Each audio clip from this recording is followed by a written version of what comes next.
नमस्कार दर्शक बंधु साई अनंत आश्रम को स्वागत। सनातन धर्म रे कदली गछर अपार महत्व रही। गुरुवार दिन यह पूजा करने अत्यंत शुभ बोली विवेचना कराए।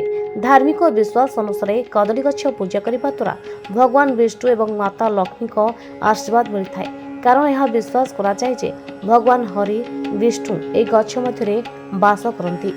वास्तुशास्त्र अनुसार घर भितर भूल दिगरे कदली गछ लगाइबा द्वारा आर्थिक समस्या उत्पन्न हो पारे। सकारात्मकता वृद्धि करने परिवर्ते यह वास्तु दोष सृष्टि करिपारे। आमे कदली गछ लगाइबा पई आदर्श दिग एवं संबंधित निर्देशावली विषय आपको जणाइबु। केउ दिग शुभ?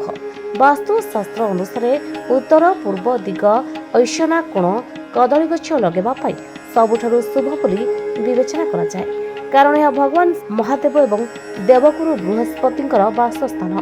यह विश्वास करा जाए जे ए दिगरे कदली गछ लगाइबा द्वारा समग्र घरे सकारात्मक शक्तिर संचार हुए। यह व्यतीत यह आर्थिक समृद्धि को आकर्षित करे। यह व्यतीत कदली गछ उत्तर दिगरे मध्य लगा जाई पारे। ए दिगरे गछ लगाइबा द्वारा व्यक्तिर क्यारियर एवं व्यावसायिक प्रयास रे यथेष्ट वृद्धि एवं सफलता मिलता है। यह शुभ फल प्रदान करे बोली विश्वास करा जाए। ए दिगरे भूल रे लगातु नहीं कदली गछ। दक्षिण पश्चिम किंबा दक्षिण पूर्व दिगरे कदली गछ भूल रे भी लगातु नहीं। विश्वास करा जाए जे ए दिगरे गछ लगाइबा अशुभ फल आनिथाए एवं विभिन्न असुविधा समस्यार सामना करिବାକୁ पड़िपारे। यह व्यतीत घरर मुख्य प्रवेश द्वार सम्मुखरे कदली गछ लगाइबा उचित नहीं। विश्वास करा जाए मुख्य द्वार सीधासलख विपरीत दिगरे गछ रखिबा द्वारा घरे सकारात्मक शक्तिर प्रवेश बाधाप्राप्त हुए। गछ लगाइबा समय निश्चिंत करंतु जे आखपाख अंचल ओडिया किंबा भग्नावशेष जेपरि नाही यहाँ पर ध्यान दियंतु।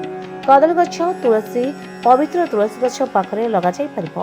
उभय गछ को एकाठी लगाइबा द्वारा घर भितर सुख शांति एवं सद्भाव बजाय रखिबारे सहायता हुए एवं परिवार सदस्य को मध्य शुभ फल मिलता है। गुरुवार दिन कदली गछ पूजा करिबार परंपरा अछि। ए दिन सकाळ स्नान पर गछ पाखरे घिय दीप जलांतु। गछ चारि पाखरे 5 किंवा 7 थर परिक्रमा करंतु। ए उपाय करबा द्वारा व्यक्तिर आर्थिक स्थिति सुदृढ़ हुए एवं धनर देवी माता लक्ष्मी को आशीर्वाद प्राप्त हुए।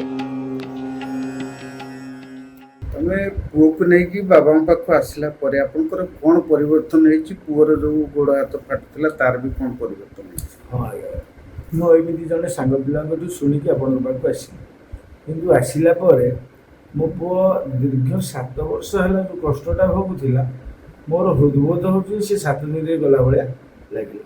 तेन करी बहुत सॉल्व हो जाइछि। एथिबाई बाबा को कोटि कोटि प्रणाम आ महावीरी पंचमुखी महावीर हनुमान को मो स्वामी जहाँ कहले मु भी से कहले चाहूँ तथा मोर अलग अनुभूति। बाबा कहले मेडिटेशन करने पे आम साइड फाइड मेडिटेशन कलापर काली कर मेडिटेशन मो निजे महावीर आसिक छुणी पेटू देवी आ मुझे कष्ट पाई मो पुओ एमती कि बर्तमान अनुभव करुँच मो पुओ भविष्य संपूर्ण भल। अच्छा पुओ एडी आसिले परे मोर जेती माने कष्ट थिला मो आगुरु जमा चाली पाउ नथली। एडी जेती सप्ताह भीतर आसिलेनी माने मते एते भल लागछि। हम तो चाली होछि बुझि होछि खेली होछि सब भल लागछि। आगु मु किछि करै